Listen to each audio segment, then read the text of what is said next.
Welcome once again, my friends, and thank you for stopping by to listen to an old storyteller. Today we have a story from Japan, and the title of this story is The Black Bowl. Long ago, in a part of the country not very remote from Kyoto, the great gay city, there dwelt an honest couple. In a lonely place was their cottage, upon the outskirts of a deep wood of pine trees. Folks had it that the wood was haunted. They said it was full of deceiving foxes. They said beneath the mossy ground the elves built their kitchens.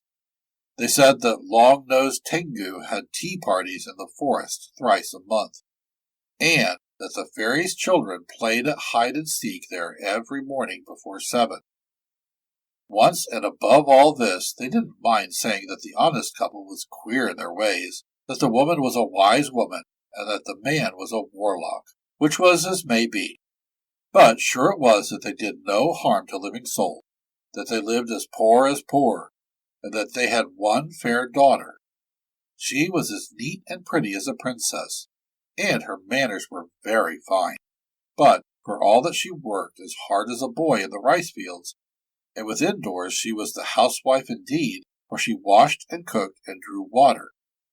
She went barefoot in a gray homespun gown, and tied her back hair with a tough wistaria tendril. Brown she was, and thin, but the sweetest beggar maid that ever made shift with a bed of dry moss and no supper. By and by the good man her father dies, and the wise woman her mother sickens within a year, and soon she lies in a corner of the cottage waiting for her end, with the maid near her crying bitter tears. "Child," says the mother, "do you know you are as pretty as a princess?" "Am I that?" says the maid, and goes on with her crying. "Do you know that your manners are fine?" says the mother. "Are they, then?" says the maid, and goes on with her crying. "My own baby," says the mother, "could you stop your crying a minute and listen to me?" So the maid stopped crying and put her head close by her mother's on the poor pillow. "Now listen," says the mother, "and afterwards remember. It is a bad thing for a poor girl to be pretty. If she is pretty and lonely and innocent, none but the gods will help her. They will help you, my poor child, and I have thought of a way besides. Fetch me the great black rice bowl from the shelf." The girl fetched it. "See now, I put it on your head. All your beauty is hidden away."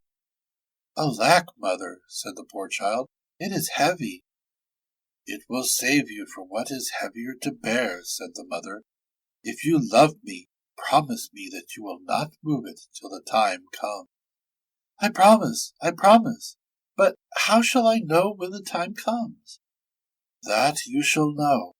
And now help me outside, for the sweet morning dawns, and I've a fancy to see the fairies' children once again, as they run in the forest." So the child, having the black bowl upon her head, held her mother in her arms in a grassy place near the great trees, and presently they saw the fairies' children threading their way between the dark trunks as they played at hide-and-seek. Their bright garments fluttered, and they laughed lightly as they went. The mother smiled to see them.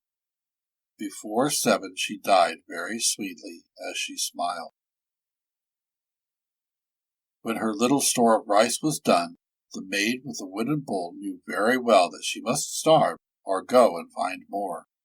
So first she tended her father's and mother's graves, and poured water for the dead, as is meet, and recited many a holy text.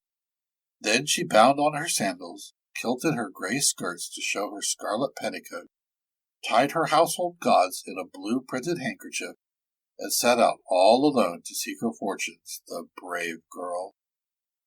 For all her slenderness and pretty feet, she was a rarely odd sight, and soon she was to know it. The great black bowl covered her head and shadowed her face. As she went through a village, 2 women looked up from washing in the stream, stared, and laughed. "It's a boggart come alive," says one. "Out upon her," cries the other, "for a shameless wench! Out upon her false modesty to roam the country thus with her head in a black bowl, as who should cry aloud to every passing man, "Come and see what is hidden. It is enough to make a wholesome body sick." On went the poor maid, and sometimes the children pelted her with mud and pebbles for sport.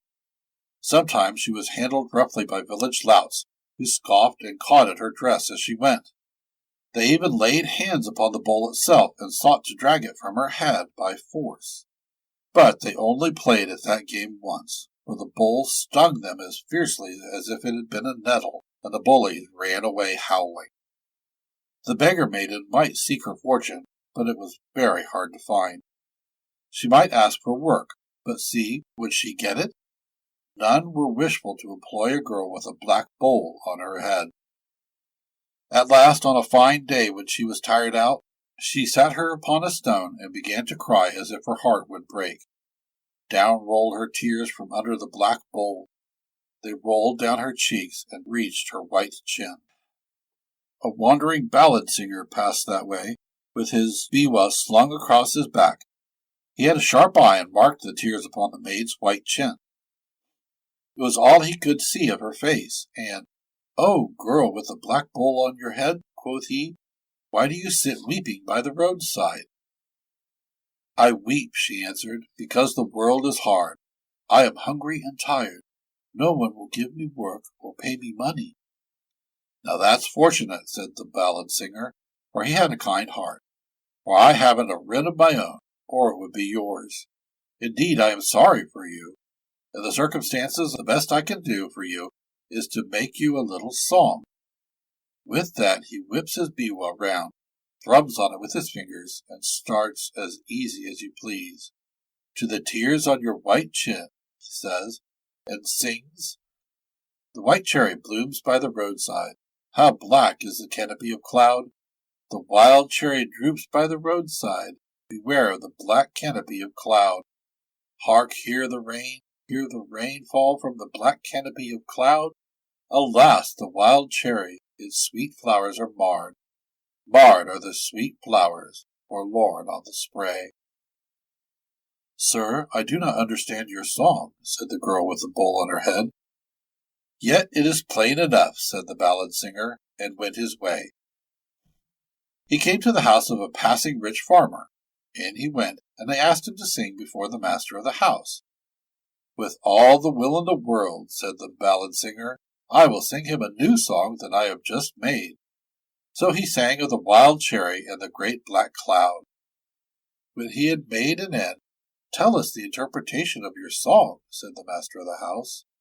"With all the will in the world," quoth the ballad singer, "the wild cherry is the face of a maiden who I saw sitting by the wayside.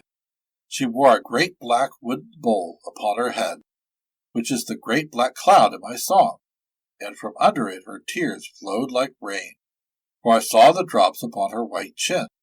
And she said that she wept for hunger, because no one would give her work nor pay her money." "Now I might help the poor girl with the bowl on her head," said the master of the house. "That you may if you wish," quoth the ballad singer. "She sits but a stone's throw from your gate."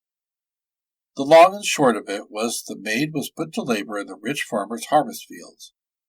All the day long she worked in the waving rice, with her gray skirts kilted and her sleeves bound back with cords. All day long she plied the sickle, and the sun shone down upon the black bowl. But she had food to eat and good rest at night, and was well content. She found favor in her master's eyes, and he kept her in the fields till all the harvest was gathered in. Then he took her into his house, where there was plenty for her to do, for his wife was but sickly. Now the maiden lived well and happily as a bird, and went singing about her labors, and every night she thanked the august gods for her good fortune. Still she wore the black bowl upon her head. At the New Year time, "Bustle, bustle," said the farmer's wife. "Scrub and cook and sew. Put your best foot foremost, my dear, for we must have the house looking at its very neatest." "To be sure, and with all my heart," says the girl, and she put her back into the work. "But, mistress," she says, "if I may be so bold as to ask, are we having a party, or what?" "Indeed we are, and many of them," said the farmer's wife.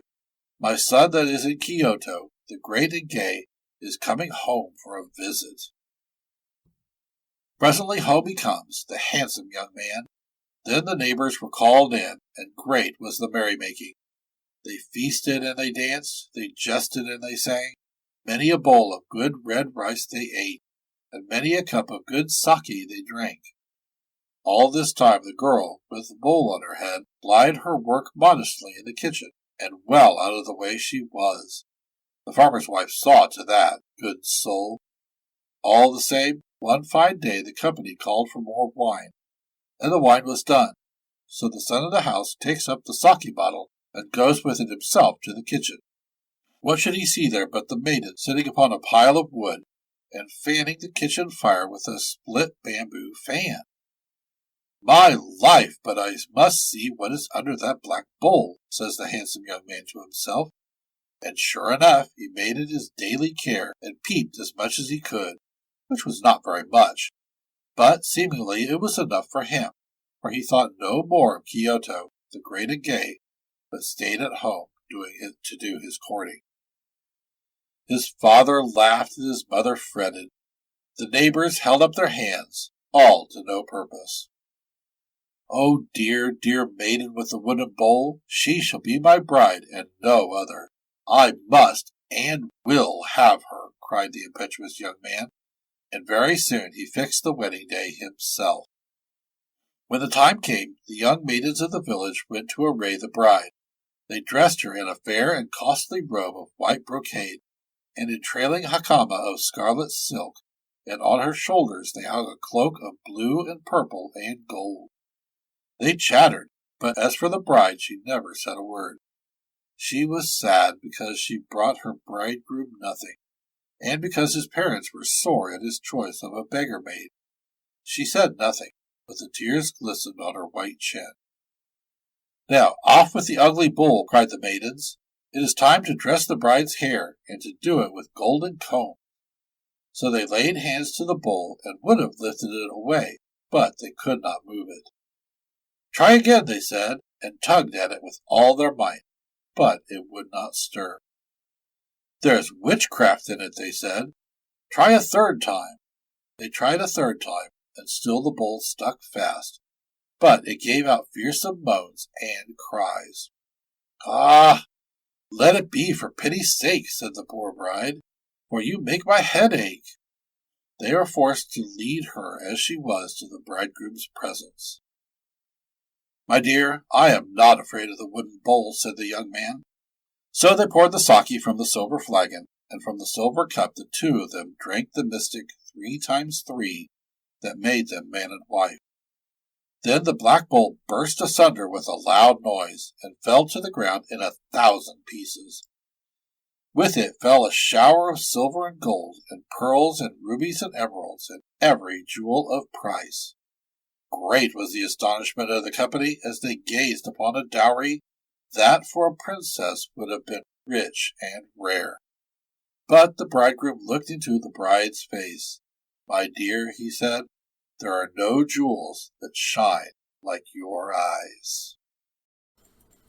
Thank you once again for listening to this story. If you enjoyed this story, please press that like button. Also, please help an old storyteller out by subscribing to my channel. The next story will be posted in a few days, so until then, may your story continue to be a good one.